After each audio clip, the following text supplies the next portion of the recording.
ओम श्री गणेशाय नमो नमस्कार बंधुगण आपण मानकु आम यूट्यूब चैनल को स्वागत।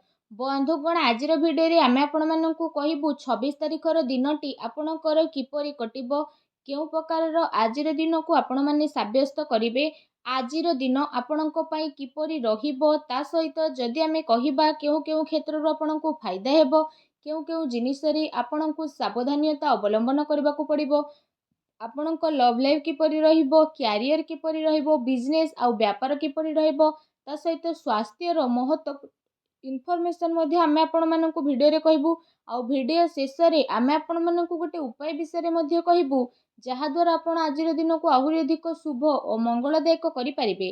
आगो को भिडियो आरंभ करबा पूर्व आपण को रिक्वेस्ट जदि आपण हम चैनल ले नवा करि आछंती तो चैनल को सब्सक्राइब करंतु सांगरे नोटिफिकेशन बेल को मध्ये ऑन करंतु जहाद्वारा समय समय रे सह नुआ नुआ भिडियोर नोटिफिकेशन आपणक पाखरे पहुँची जिवो।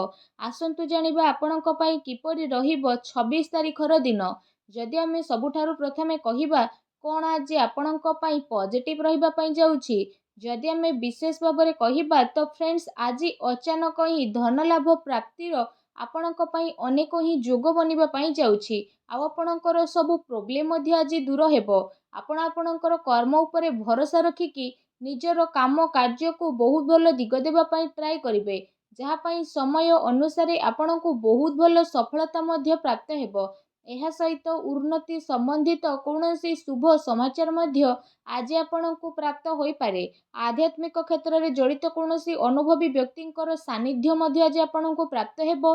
विद्यार्थी माने निजर लक्ष्य प्रति एकाग्र चित्त रहिबे तथा तार परिणाम मध्ये आपण को निहाती भाबरे प्राप्त हेबो। एहा सहित जदि कहिबा जेउ काम पूर्व किछि समय आपणकर अटकी थिला होई पारु नथिला से सबु काम पूरा हेबार विशेष भाबरे जोग बनुछि आपणकर योग्यता एवं प्रतिभा लोकंक सामना को आसीबो। आज आपण को प्रतिटी क्षेत्र में विजय प्राप्त हेबो। आपण आपणकर दिनचर्या को विशेष रूप से आग को नेबे जहाँ पाई आपणकर व्यक्तित्व रे आश्चर्यजनक निखार देखा मिलिबो।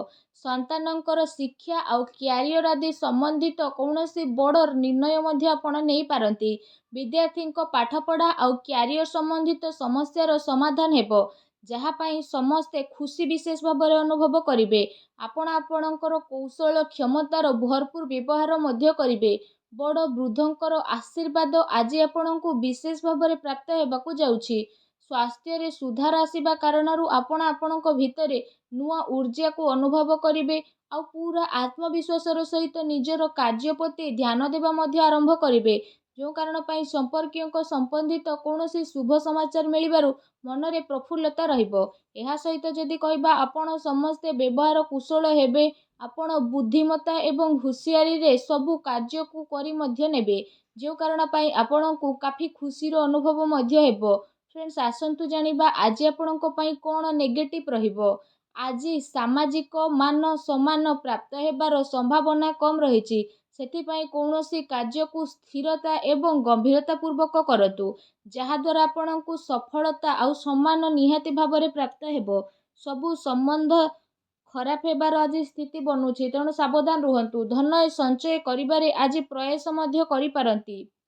ता सहित जदि कहिबा आर्थिक मामला रे आपणको सावधान रखिबार अति आवश्यकता रहिछि।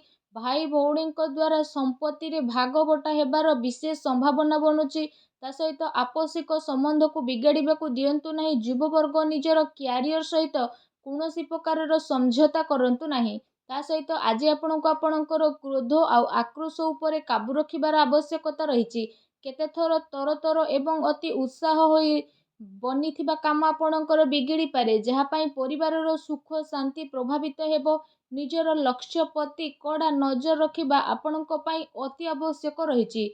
ता सहित अजणा एवं अपरिचित व्यक्तिंक द्वारा व्यवहार एवं लेनदेन रे सावधान रुहंतु। आपण कौनसी साजिश बा षडयंत्रर शिकार होई पारंती सेथिपाई ठीक एहा रहिबो कि आपण भूल लोकंक संगति ठारू दूरी की रुहंतु। बड़ वृद्धंकर स्वास्थ्य आपण को ध्यान रखिबार अति आवश्यकता रहिछि। एहा सहित व्यर्थ कार्य धन खर्च हेबार विशेष भाव जोग आपणक पाई बनुछि। भूमि किंबा वाहन को लेकिन भी कौनसी बड़ करज आपणको नेबाकू पड़ी पारे ସେଥିପାଇଁ ନିଜର ଆର୍ଥିକ ସ୍ଥିତିକୁ ଧ୍ୟାନରେ ରଖିକି ହିଁ ଆପଣ କିଣାକିଣି ସମ୍ବନ୍ଧିତ ଯୋଜନା ବନାନ୍ତୁ। ଏହା ଆପଣଙ୍କ ପାଇଁ ବହୁତ ହି ଭଲ ରହିବ।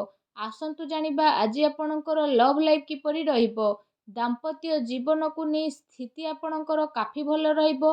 ଜୀବନ ସାଥୀଙ୍କ ସହିତ ମଧୁର ସମ୍ବନ୍ଧ ହେବା ସହିତ ଆପଣଙ୍କୁ ତାଙ୍କର ସହଯୋଗ ମଧ୍ୟ ବିଶେଷ ଭାବରେ ପ୍ରାପ୍ତ ହେବ।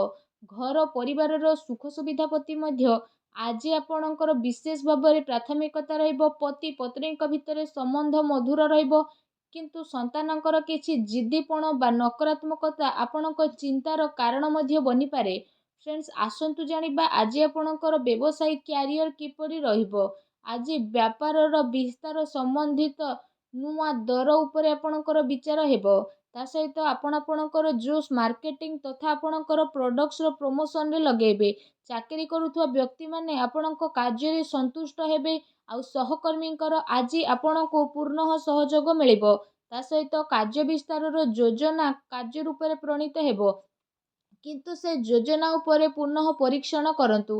ତା ସହିତ ଯଦି କହିବା ଚାକିରିରେ ହାଲକା ଫୁଲକା ପ୍ରୋବ୍ଲେମ୍ ଆସିବ, କିନ୍ତୁ ଆପଣ ଆପଣଙ୍କର ବୁଦ୍ଧିମତ୍ତା ଆଉ ବିବେକ ଦ୍ୱାରା ସବୁ ପ୍ରୋବ୍ଲେମର ଉତ୍ତରକୁ ବହୁତ ହିଁ ଶାନ୍ତିପୂର୍ଣ୍ଣ ରୂପରେ ବାହାର କରିନେବେ। କୌଣସି ବଡ଼ ଅଧିକାରୀ ବା ରାଜନୀତି ବ୍ୟକ୍ତିଙ୍କ ସହିତ ଆପଣଙ୍କର ସାକ୍ଷାତ ହେବା କାରଣରୁ ଆପଣଙ୍କ କାମ ବହୁତ ହିଁ ଆସାନରେ ହେବ।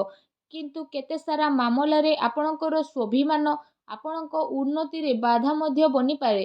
ସେଥିପାଇଁ ନିଜର ବ୍ୟବହାରକୁ ଟିକେ ଲଚିଲା ବନେଇକି ରଖନ୍ତୁ। ଏହା ଧ୍ୟାନ ରଖିବା ଆପଣଙ୍କ ପାଇଁ ଅତି ଆବଶ୍ୟକ ରହିଛି କି ଆପଣଙ୍କର କୌଣସି ମହତ୍ତ୍ୱପୂର୍ଣ୍ଣ ବ୍ୟବସାୟିକ ଗତିବିଧି ଆଜି ଲିକ୍ ହୋଇପାରେ। କର୍ମଚାରୀଙ୍କର ଗତିବିଧି ଉପରେ ଆପଣ ନଜର ରଖନ୍ତୁ। କିନ୍ତୁ ଶୀଘ୍ର ହିଁ ସ୍ଥିତି ଆପଣଙ୍କର କାବୁରେ ଆସିଯିବ। ସେଥିପାଇଁ ଆପଣ ପୁରା ଜୋସ୍ର ସହିତ ନିଜର କାର୍ଯ୍ୟ ପ୍ରତି ଏକାଗ୍ରଚିତ୍ତ ରୁହନ୍ତୁ। ଆସନ୍ତୁ ଜାଣିବା ଆଜି ଆପଣଙ୍କର ସ୍ୱାସ୍ଥ୍ୟ କିପରି ରହିବ।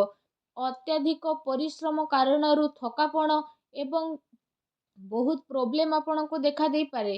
ତା ସହିତ ଅଧିକ ଗରିଷ୍ଠ ଏବଂ ତେଲଯୁକ୍ତ ଭୋଜନ ଖାଇବା ଦ୍ୱାରା ଆପଣଙ୍କୁ ଦୂରେଇ ରହିବାକୁ ପଡ଼ିବ। ଅନ୍ୟଥା ପେଟ ସମ୍ବନ୍ଧିତ ସମସ୍ୟା ଆପଣଙ୍କର ଉତ୍ପନ୍ନ ହୋଇପାରେ। ସେଥିପାଇଁ ଆପଣ ଭଲ ଭୋଜନ କରନ୍ତୁ। ତା ସହିତ ନିଜ ସ୍ୱାସ୍ଥ୍ୟକୁ ଆହୁରି ଅଧିକ ଭଲ ରଖିବା ପାଇଁ ଆପଣ ପ୍ରତ୍ୟେକ ଦିନ ଯୋଗ କରନ୍ତୁ, ବ୍ୟାୟାମ କରନ୍ତୁ ଏବଂ ସୁସ୍ଥ ରୁହନ୍ତୁ। ଆସନ୍ତୁ ଜାଣିବା ଆଜି ଆପଣଙ୍କ ପାଇଁ କ'ଣ ବିଶେଷ ଉପାୟ ରହିଛି। ଆଜି ଆପଣ ସ୍ନାନ ଆଦି କରିସାରିବା ପରେ ବିଶେଷ ଭାବରେ ନିଜର ଶ୍ରଦ୍ଧା ଅନୁସାରେ ନିଜ ସାମର୍ଥ୍ୟ ଅନୁସାରେ ବିରିର ଡାଲିକୁ ନିଜ ମୁଣ୍ଡ ଉପରେ ବୁଲାନ୍ତୁ ଓ ତାପରେ ତାକୁ ପ୍ରବାହିତ ଜଳରେ ଭସାଇ ଦିଅନ୍ତୁ। ଏପରି କରିବା ଦ୍ୱାରା ବିଶେଷ ଭାବରେ ଭଗବାନ ଶନିଦେବ ବହୁତ ଶୀଘ୍ର ପ୍ରସନ୍ନ ହେବେ ଏବଂ ଆପଣଙ୍କର ସବୁ କଷ୍ଟକୁ ଦୂର କରିବେ। ଆଉ ଆପଣଙ୍କ ଜୀବନରେ ଯାହା ବି ପ୍ରୋବ୍ଲେମ୍ ଚାଲୁଛି ସବୁ ପ୍ରୋବ୍ଲେମକୁ ଅନ୍ତ କରିବେ। ଆଉ ଆପଣଙ୍କ ଜୀବନରେ ଶୀଘ୍ର ହିଁ ଶୁଭ ଫଳର ପ୍ରାପ୍ତ ହେବ ଏବଂ ଆପଣଙ୍କର ସବୁ କାର୍ଯ୍ୟ ବହୁତ ହିଁ ଆସାନୀରେ ବନିଯିବ। ଭଗବାନ ଶନିଦେବଙ୍କର ଆଶୀର୍ବାଦ ଆପଣଙ୍କୁ ପ୍ରାପ୍ତ ହେଉ। ସଚ୍ଚା ଦିଲରେ କମେଣ୍ଟ ବକ୍ସରେ ଜୟ ଶନିଦେବ ବୋଲି ଅବଶ୍ୟ ଲେଖନ୍ତୁ ଏବଂ ଭିଡ଼ିଓକୁ ଲାଇକ୍ କରିବାକୁ ଆଉ ଚ୍ୟାନେଲକୁ ସବସ୍କ୍ରାଇବ୍ କରିବା ପାଇଁ ଆଦୌ ବି ଭୁଲନ୍ତୁ ନାହିଁ। ଧନ୍ୟବାଦ।